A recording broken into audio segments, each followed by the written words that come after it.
Nisa Puspita dengan NPM 2174201137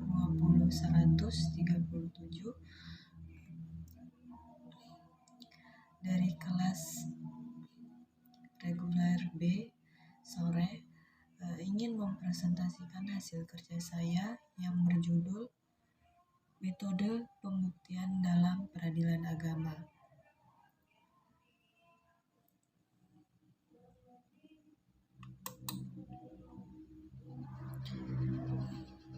Di sini ada pengertian pembuktian.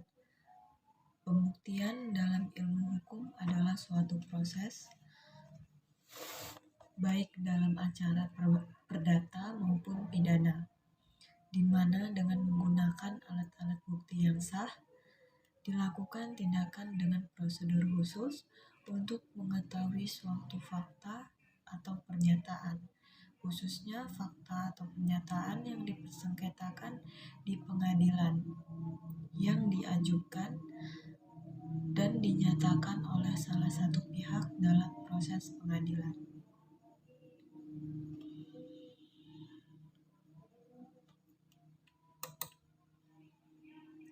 Terus di sini ada tujuan pembuktian.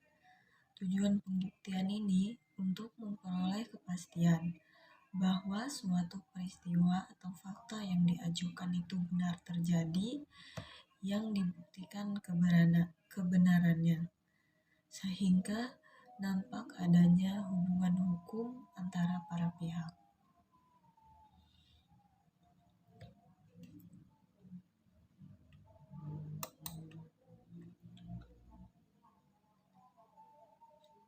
Terus di sini ada teori pembuktian. Teori pembuktian ada 3. Yang pertama, teori pembuktian bebas. Teori ini menghendaki adanya ketentuan-ketentuan yang mengikat hakim. Yang kedua, ada teori pembuktian negatif, di mana hakim terikat dengan ketentuan-ketentuan yang bersifat negatif sehingga membatasi hakim untuk melakukan sesuatu.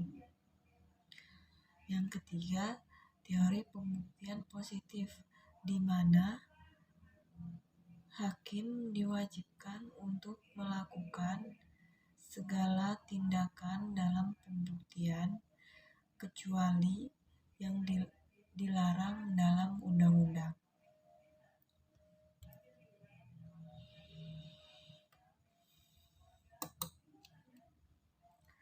Terus di sini hukum pembuktian pada peradilan agama itu ada 2, ada hukum acara dan hukum pembuktian.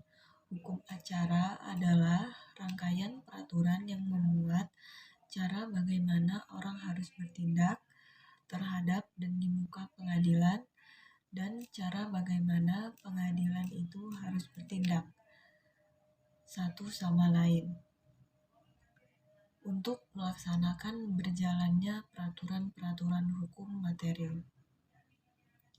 Terus yang hukum pembuktian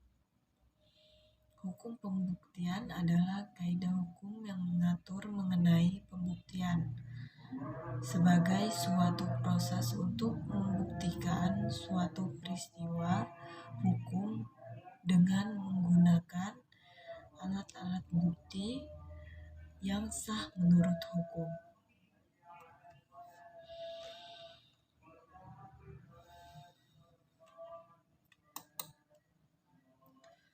Hukum pembuktian ini bersifat mencari kebenaran formil, tidak disyaratkan adanya keyakinan hakim. Alat bukti harus memenuhi syarat formil dan material. Hakim wajib menerapkan hukum pembuktian.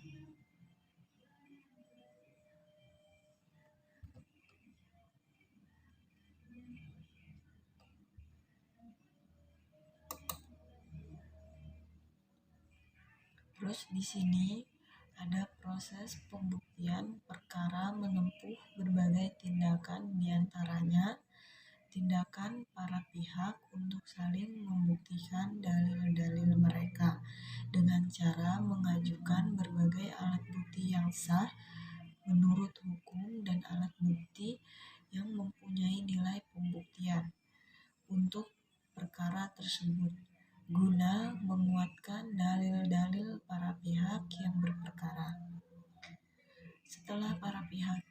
memberikan beban pembuktian dan mereka menggunakan hak-hak mereka untuk mengajukan alat bukti, maka hakim yang memeriksa perkara yang akan menilai kekuatan pembuktian dari macam-macam alat bukti tersebut. Kemudian hakim memberikan putusan.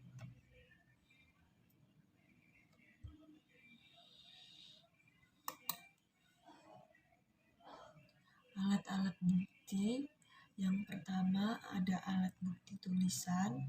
Alat bukti tertulis atau surat ialah segala yang memuat tanda-tanda bacaan yang dimaksud untuk mencurahkan isi hati atau menyampaikan buah pikiran seseorang dan digunakan sebagai pembuktian yang disebut alat bukti.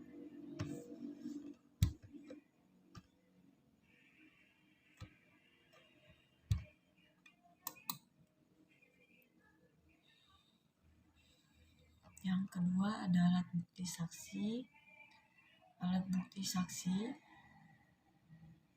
kesaksian diatur dalam pasal 139 sampai 152, 168 sampai 172 HIR dan pasal 1902, 1912 BW. Kesaksian adalah kepastian yang diberikan kepada hakim di persidangan tentang peristiwa yang dipersengketakan dengan jalan pemberitahuan secara lisan dan pribadi oleh orang yang bukan salah satu pihak dalam perkara yang dipanggil dalam persidangan.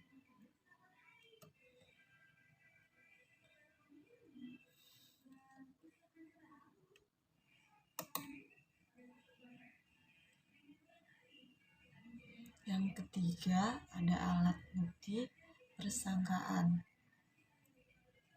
Alat bukti persangkaan adalah kesimpulan yang diambil dari rangkaian peristiwa yang telah diuraikan dalam perkara tersebut, yang ditarik kesimpulan oleh hakim, namanya persangkaan hakim.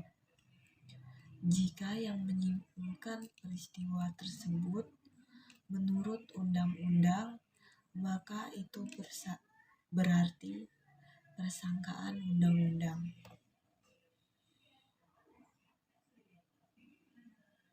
Masih di yang ketiga,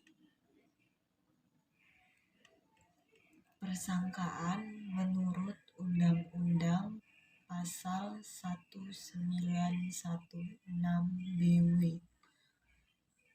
Persangkaan yang oleh undang-undang dihubungkan dengan perbuatan tertentu, antara lain perbuatan yang oleh undang-undang dinyatakan batal. Peristiwa-peristiwa yang menurut undang-undang dapat dijadikan kesimpulan guna menetapkan hak pemilik atau pembebasan dari hutang. Kekuatan yang diberikan undang-undang kepada putusan hakim.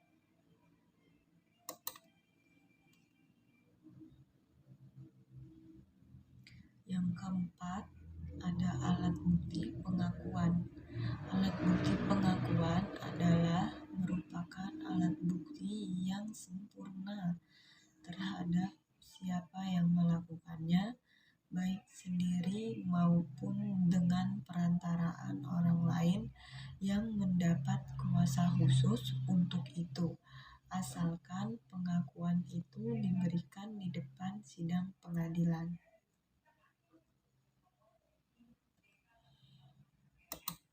Yang kelima,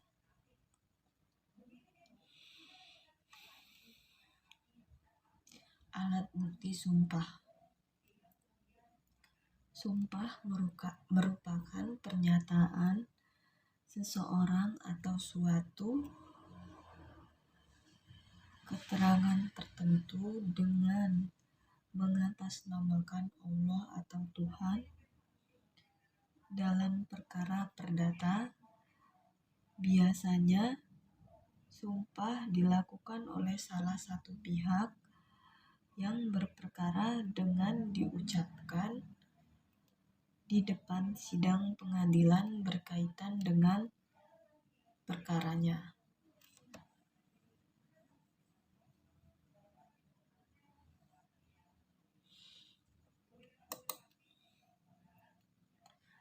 Terus yang keenam ada pemeriksaan setempat.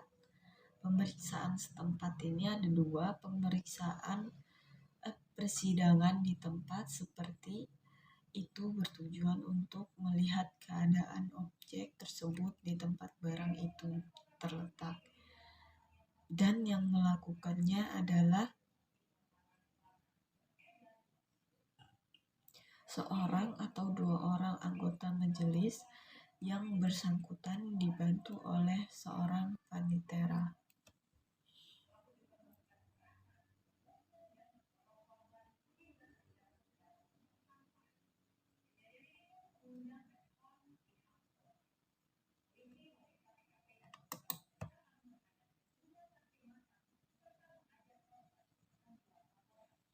Yang ketujuh, saksi ahli atau pendapat ahli. Keterangan ahli diatur dalam pasal 154 HIR atau pasal 181 RBG yang menentukan bahwa jika menurut pertimbangan pengadilan suatu perkara dapat menjadi lebih jelas kalau dimintakan keterangan ahli atas permintaan pihak yang berperkara atau karena jabatan. Pengadilan dapat mengangkat seorang ahli untuk dimintakan pendapatnya mengenai sesuatu hal pada perkara yang sedang diperiksa.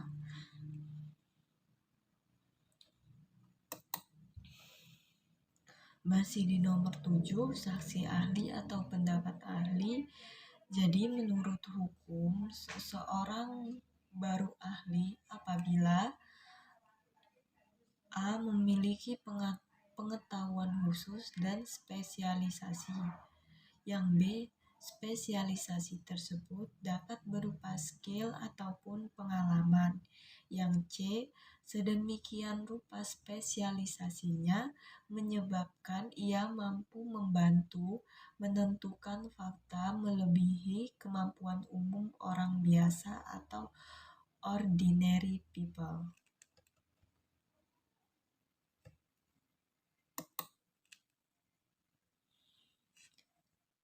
Macam-macam kekuatan alat bukti. Yang pertama, bukti mengikat dan menentukan.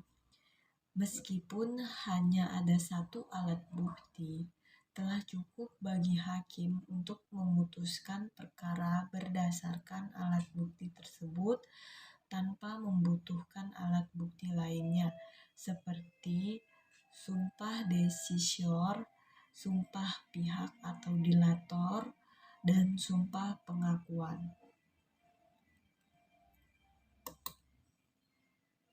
Yang kedua, bukti sempurna. Bukti sempurna artinya meskipun hanya ada satu alat bukti, telah cukup bagi hakim untuk memutuskan perkara berdasarkan alat bukti tersebut tanpa membutuhkan alat bukti lainnya. Hakim terikat dengan alat bukti tersebut kecuali jika dapat dibuktikan sebaliknya seperti akta otentik, kwitansi, dan lain-lain.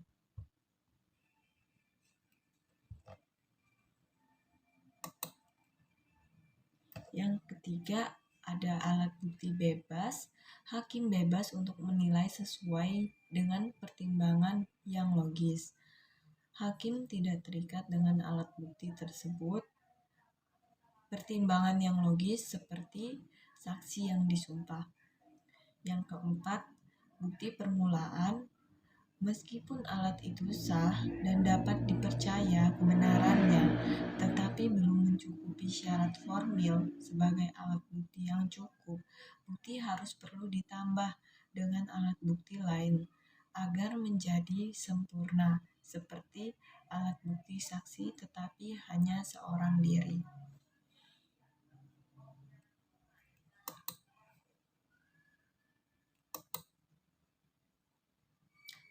Terima kasih. Cukup presentasi dari saya. Apabila ada kesalahan, saya mohon ampun.